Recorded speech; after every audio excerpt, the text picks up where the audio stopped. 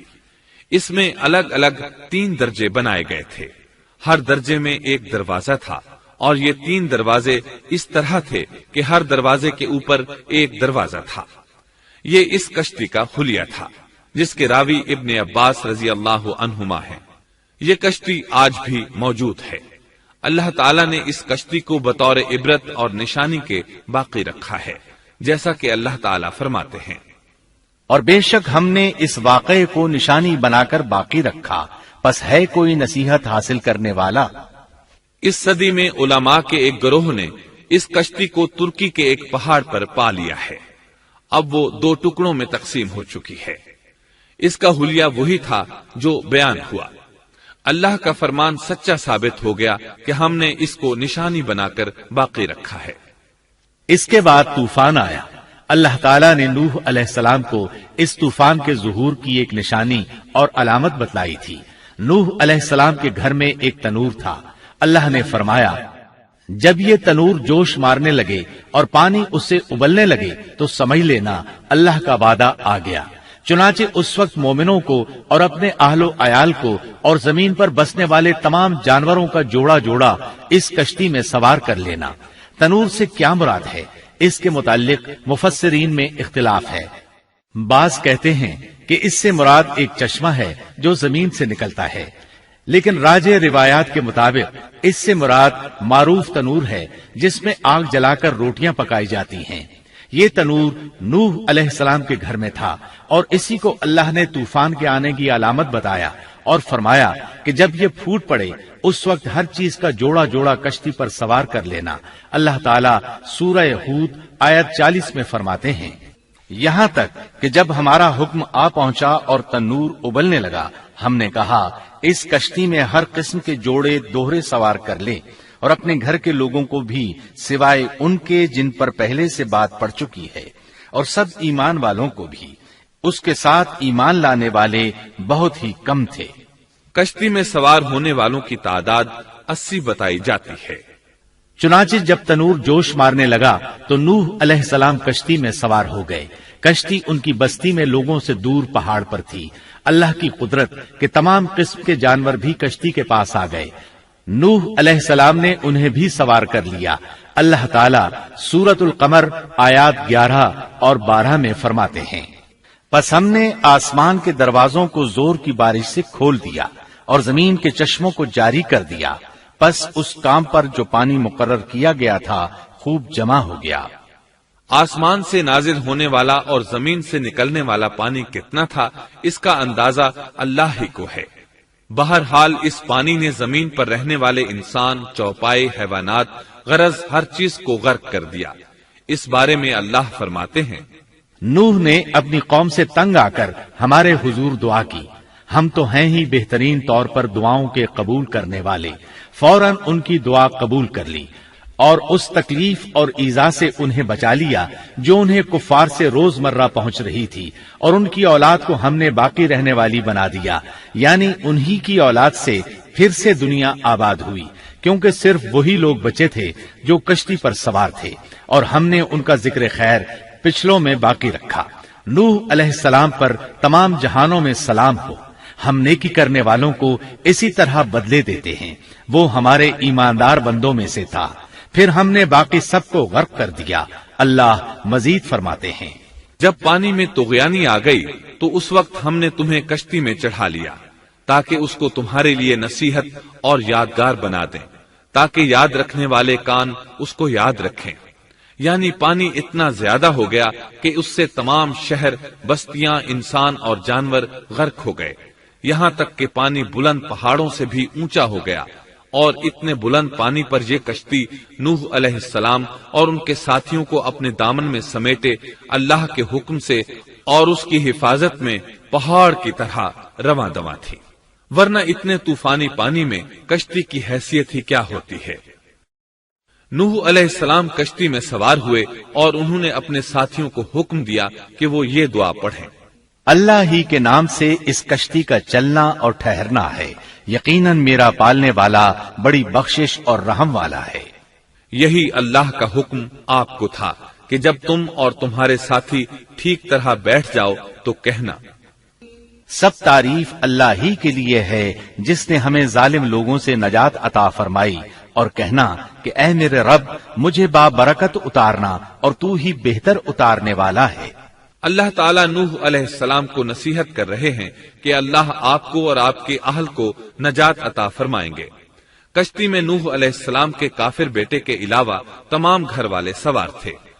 آپ کے کافر بیٹے کا نام کنعان تھا، وہ ایک طرف کھڑا تھا۔ نوح علیہ السلام نے اسے پکارا، میرے بیٹے اس کشتی میں آ جا اور کافروں کا ساتھی نہ بن، لیکن اس بدبخت نے کہا، میں ابھی کسی پہاڑ کی چوٹی پر پناہ لے لوں گا جو مجھے اس پانی سے بچائے گی۔ نوح علیہ السلام نے کہا، آج اللہ کے حکم سے کوئی بچانے والا نہیں مگر وہی جس پر اللہ رحم کرے۔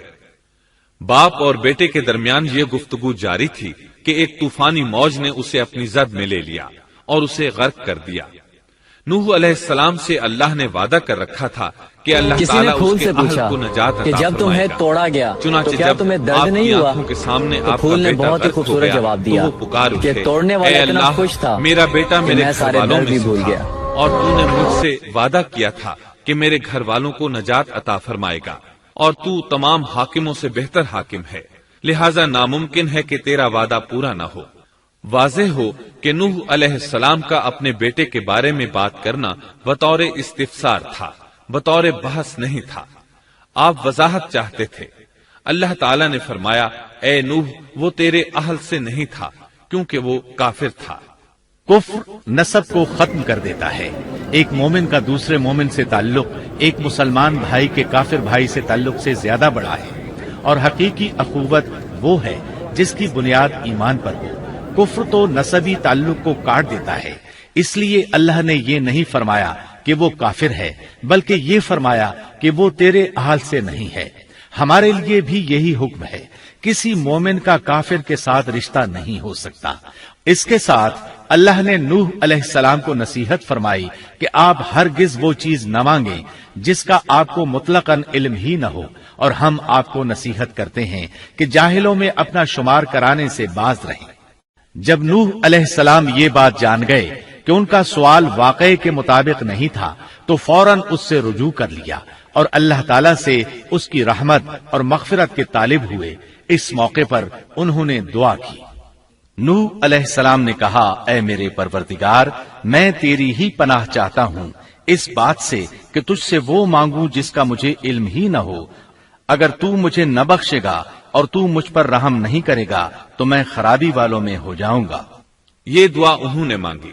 اپنے بیٹے کے متعلق سوال کے علاوہ نوح علیہ السلام نے اللہ تعالیٰ کی کوئی نافرمانی نہیں کی اور نہ اپنے نفس پر کسی نافرمانی کو شمار کیا۔ کشتی نوح علیہ السلام اور ان کے ساتھیوں کو لیے پانی کی موجوں پر بلند ہو رہی تھی، اور زمین پر موجود ہر چیز، انسان، حیوانات، چوپائے، پرندے غرق ہو چکے تھے۔ ان میں کوئی بھی باقی نہیں بچا تھا۔ اگر کوئی زندہ بچا تھا تو کشتی والے۔ ابن عباس رضی اللہ عنہما سے روایت ہے کہ نوح علیہ السلام اور ان کے ساتھی 6 ماہ کشتی میں رہے، اور بعض روایات میں یہ بھی ہے کہ وہ محرم کی 10 تاریخ کو کشتی سے نیچے اترے۔ آخر اللہ کے حکم سے طوفان رک گیا۔ اللہ نے زمین کو حکم دیا کہ وہ تمام پانی کو نگل جائے۔ زمین نے سارا پانی نگل لیا، زمین خشک ہو گئی۔ اللہ تعالیٰ سورہ ہود آیت 44 میں فرماتے ہیں، اور فرما دیا گیا کہ اے زمین اپنے پانی کو نگل جا، اور اے آسمان بس کر تھم جا۔ اسی وقت پانی سکھا دیا گیا اور کام پورا کر دیا گیا، اور کشتی جودی نامی پہاڑ پر جا ٹھہری، اور فرما دیا گیا کہ ظالم لوگ اللہ کی رحمت سے دور ہیں۔ کشتی جودی پہاڑ پر جا کر ٹھہر گئی۔ اب انہیں حکم ہوا کہ سلامتی کے ساتھ کشتی سے اتر آئے، آپ پر بھی برکت نازل ہوگی۔ اور ان قوموں پر بھی جو آئندہ آپ کی نسل سے پیدا ہوں گی، اور آپ کی نسل میں سے کچھ لوگ ایسے بھی ہوں گے جنہیں ہم فائدہ تو ضرور پہنچائیں گے، پھر انہیں ہماری طرف سے دردناک عذاب پہنچے گا۔ بہت سی روایات میں یہ بات مذکور ہے کہ نوح علیہ السلام ایک لمبی مدت یعنی 6 ماہ کشتی میں طوفان تھم جانے کا انتظار کرتے رہے۔